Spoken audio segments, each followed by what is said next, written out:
ನಮಸ್ತೆ ಬಂಧುಗಳೇ, ನಾನು ನಿಮ್ಮ ಪ್ರೀತಿಯ ಅನಂತಲಕ್ಷ್ಮಿ ಶ್ರೀಧರಮೂರ್ತಿ. ಹೇಗಿದ್ರಿ ಎಲ್ಲರೂ? ನಾನು ಸೂಪರ್ ಆಗಿದ್ದೀನಿ, ನೀವು ಸೂಪರ್ ಆಗಿದ್ದೀರಾ ಅಂತ ನಾನು ಭಾವಿಸ್ತೀನಿ. ಬಂಧುಗಳೇ, ಇವತ್ತು ಶ್ರೀ ಶಂಕರಾಚಾರ್ಯ ವಿರಚಿತ ಕಾಲಭೈರವಾಷ್ಟಕವನ್ನು ನಿಮ್ಮ ಮುಂದೆ ಹೇಳಬೇಕು ಅಂತ ಅಂದ್ಕೊಂಡಿದ್ದೀನಿ. ಇದನ್ನು ಹೇಳೋದ್ರಿಂದ ಕೇಳೋದ್ರಿಂದ ತುಂಬ ಒಳ್ಳೆಯದಾಗತ್ತೆ ಅಂತ ಹೇಳ್ತಾರೆ. ಹಾಗಾಗಿ ಎಲ್ರಿಗೂ ಒಳ್ಳೆಯದಾಗಬೇಕು ಅನ್ನೋದು ಇಷ್ಟನ್ನ ಇದನ್ನು ತೊಗೊಂಡಿದ್ದೀನಿ ಬಂಧುಗಳೇ. ನನ್ನ ಚಾನಲನ್ನು ಸಬ್ಸ್ಕ್ರೈಬ್ ಮಾಡಿಕೊಂಡು ನನ್ನ ವಿಡಿಯೋಗಳನ್ನ ನೋಡ್ತಾ, ವಿಡಿಯೋಗಳನ್ನ ಶೇರ್ ಮಾಡ್ತಾ, ಕಮೆಂಟ್ ಮಾಡ್ತಾ ಇರೋ ತಮ್ಮ ಎಲ್ಲ ಹೃನ್ಮನಗಳಿಗೆ ನನ್ನ ವಿನಯಪೂರ್ವಕವಾದ ನಮನಗಳು. ಇನ್ನು ಯಾರು ಸಬ್ಸ್ಕ್ರೈಬ್ ಮಾಡ್ಕೊಂಡಿಲ್ಲ, ದಯವಿಟ್ಟು ಸಬ್ಸ್ಕ್ರೈಬ್ ಮಾಡ್ಕೊಳ್ತಾ ನನ್ನ ವಿಡಿಯೋಗಳನ್ನ ನೋಡಿ ಅಂತ ವಿನಯಪೂರ್ವಕವಾಗಿ ಕೇಳ್ಕೊಳ್ತಾ ಈಗ ಕಾಲಭೈರವಾಷ್ಟಕಕ್ಕೆ ಹೋಗೋಣ.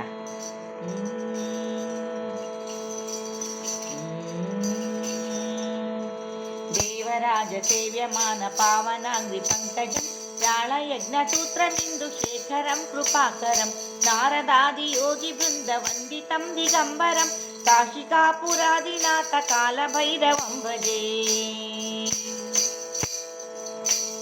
ಭಾನುಕೋಟಿ ಭಾಸ್ವರಂ ಭವಬ್ಧಿತಾರಕಂ ಪರಂ ನೀಲಕಂಠಮೀರ್ತಿತಾರ್ಥದಾಯಕಂ ತ್ರಿಲೋಚನಂ ಕಾಲಕಾಲಮಂಬುಜಾಕ್ಷಮಸ್ತಶೂನ್ಯಮಕ್ಷರಂ ಕಾಶಿಕಾಪುರಾದಿನಾಥ ಕಾಲಭೈರವಂ ಭಜೆ. शूलटङ्कपाशदण्डपाणिमादिकारणं श्यामकायमादिदेवमक्षरं निरामयं भीमविक्रमं प्रभुं विचित्रताण्डवप्रियं काशिकापुरादिनाथ कालभैरवं भजे.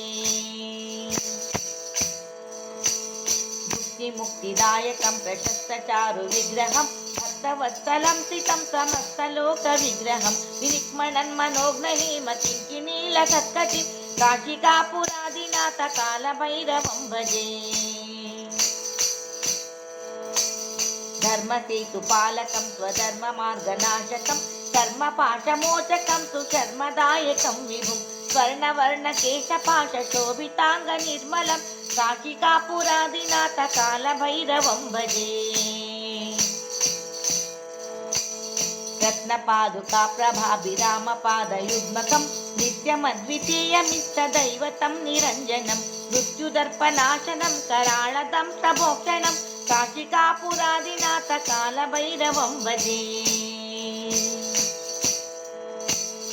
अट्टहासभिन्नपद्मजाण्डकोशसन्ततिं दृष्टिपातनष्टपापजालमुग्रशासनम् अष्टसिद्धिदायकं कपालमालिकञ्जरं काशिकापुरादिनाथ कालभैरवं भजे.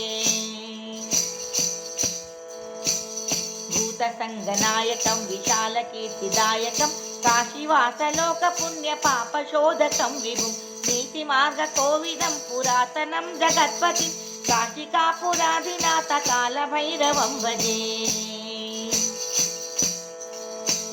कालभैरवाष्टकं पठन्ति ये मनोहरं ज्ञानमुक्तिसाधनं विचित्रपुण्यवर्धनं दैन्यलोभशोकमोहकोपतापनाशनं ते प्रयान्ति कालभैरवाङ्घ्रिसन्निधिं ध्रुवम्.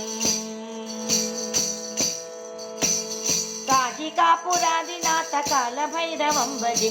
काशिकापुरादिनाथ कालभैरवं भजे. काशिकापुरादिनाथ कालभैरवं भजे. काशिकापुरादिनाथ कालभैरवं भजे.